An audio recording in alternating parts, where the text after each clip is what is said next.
დღევანდელ ლექციაში ვისაუბრებთ კარბონმჟავებზე.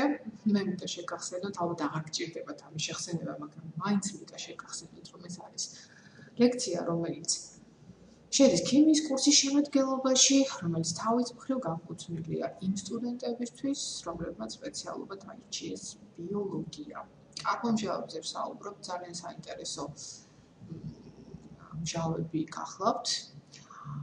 რას წარმოადგენენ კარბონმჟავები? ისინი არიან ორგანული ნივთიერებები, რომელთა მოლეკულები შედგება ნახშირწყალბადის რადიკალისა და მასთან დაკავშირებული ერთი ან რამოდენიმე კარბოქსილის ჯგუფისგან. ანუ კარბოქსილის ჯგუფი, ეგერ არის წარმოდგენილი COOH ჯგუფი. სხვადასხვა ამ ჯგუფის ნაერთები ჩვენ შეგვიძლია განვიხილოთ აგრეთვე როგორც ნახშირმჟავას ნაწარმები, სადაც ერთი ჰიდროქსილის ჯგუფი ჩანაცვლებულია ნახშირწყალბადური რადიკალით. კარბოქსილის ჯგუფს, ანუ COOH ჯგუფს, ეწოდა კარბოქსილის ჯგუფი, რადგანაც იგი შედგება კარბონილის ჯგუფისა და ჰიდროქსილის ჯგუფისგან. ანუ CO ჯგუფი ეს არის კარბონილის ჯგუფი. კარბოქსილის ჯგუფი ერთგვარად განსხვავდება სხვა მსგავსი აღნაგობის ჯგუფებისგან. კარბოქსილის ჯგუფში OH ჯგუფი კარბონილის გავლენით წყალბად იონის წარმოქმნის უნარს იჩენს, ანუ შეუძლია დისოცირება და ჩამოცილდება წყალბად იონი. მიიღება აგრეთვე კარბოქსილად იონი, ანუ COO-. CO ჯგუფი OH ჯგუფის გავლენით შეერთების რეაქციებში შესვლის უნარს არ იჩენს.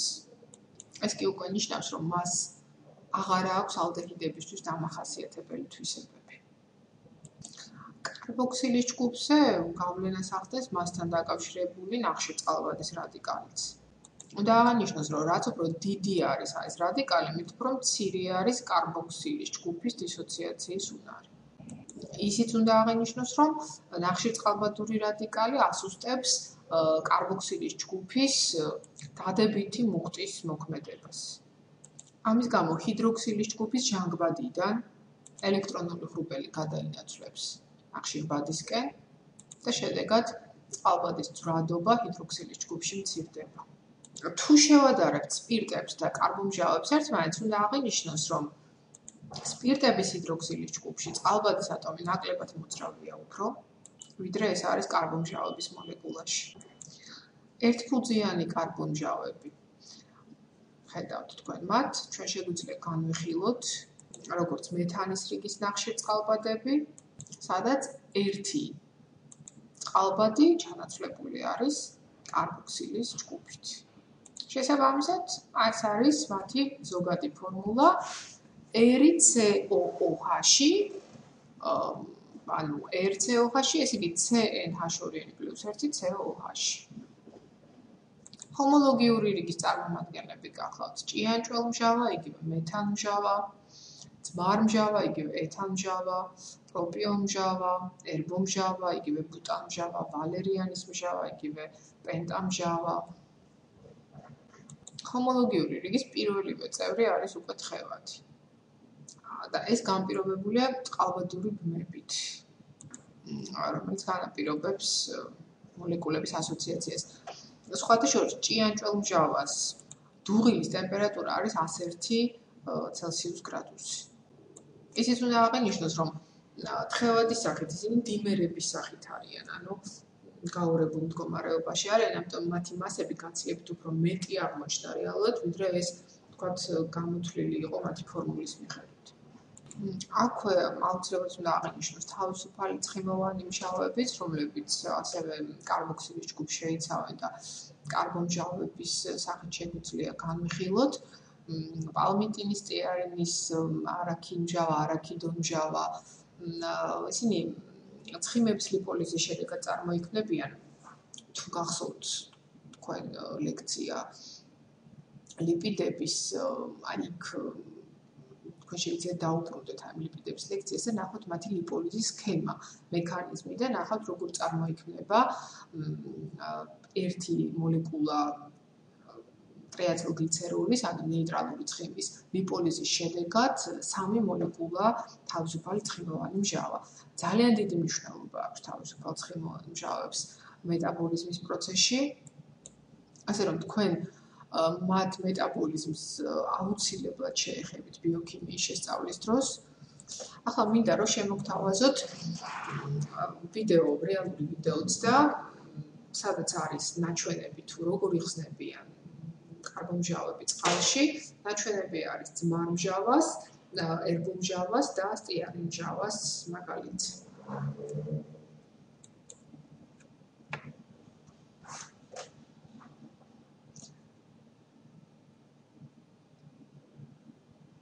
იღებენ ძმარმჟავას.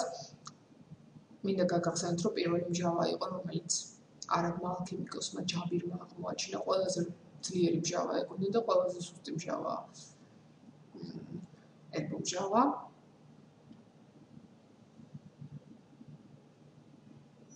სითხეებია ორივე.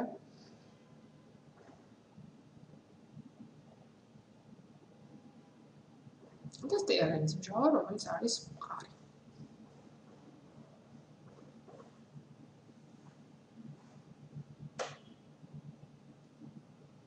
ძმარმჟავა იხსნება კარგად.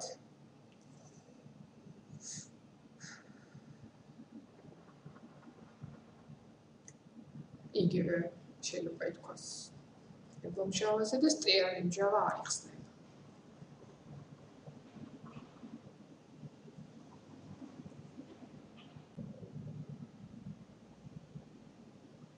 ხედავთ თქვენ შედეგს. ეხლა ლაკმუს უმატებენ, ლაკმუს ინდიკატორი გახლავთ. შესაბამისი შეფერილობა წარმოიქმნეს კი ნამდვილად მჟავაა.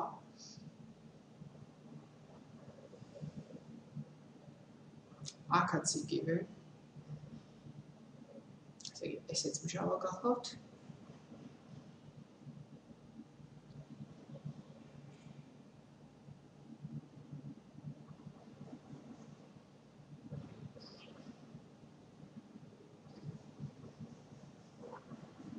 აქ ვიღეთ ლურჯი შეფერილობა. რატომ არ შეიცვალა ფერი? იმიტომ რომ აქ დარჩა ნეიტრალური არე, იმიტომ რომ ის არ გაიხსნა მჟავა წყალში და შესაბამისად ლაკმუსი ინდიკატორი დარჩა იგივე შეფერილობის. დამახასიათებელი წითელი შეფერილობა მან არ მიიღო.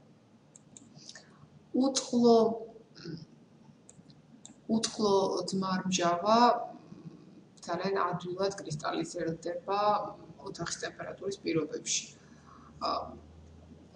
ძმარმჟავას ათავსებენ სინჯარაში, ყინულიან წყალში ათავსებენ ამ სინჯარას და ძალიან მალე ის იყინება, ანუ წარმოიქმნება ყინულოვანი ძმარმჟავა. აი ხედავთ თქვენ. მაგრამ თუ ოდნავ შევაწყვეტთ მას, აი თუნდაც ხელში უჭირავს, როგორც ხედავთ, ძალიან მალე ის დაიწყებს გალყობას.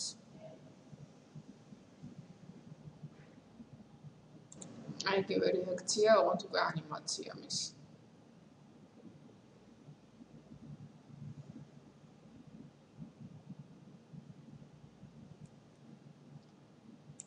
აქ ისიც მინდა გითხრათ, რომ კარბონმჟავები სუსტი ელექტროლიტები არის, არაორგანული ქიმიის კურსიდან ელექტროლიტურ დისოციაციას თუ გაიხსენებთ, მარილმჟავასგან განსხვავებით, ძმარმჟავას შემთხვევაში არის სუსტი ნათება, რაც მის სუსტ ელექტროლიტობაზე მიუთითებს. ანუ სუსტი ელექტროლიტობა ნიშნავს წყალში, ასე იგი წყალხსნარში შეიძლება არსებობდეს არადისოცირებული მოლეკულების სახითაც. აი ხედავთ, ორი ჭიქა, ერთი მარილმჟავა, ძლიერი ნათება, მეორეში ძმარმჟავა, სუსტი ნათება.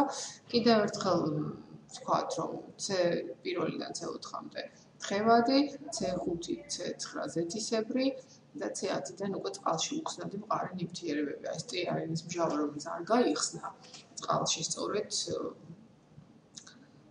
არის მყარი იყო იმ წლაშიც და ისედაც არის მყარი ნივთიერება.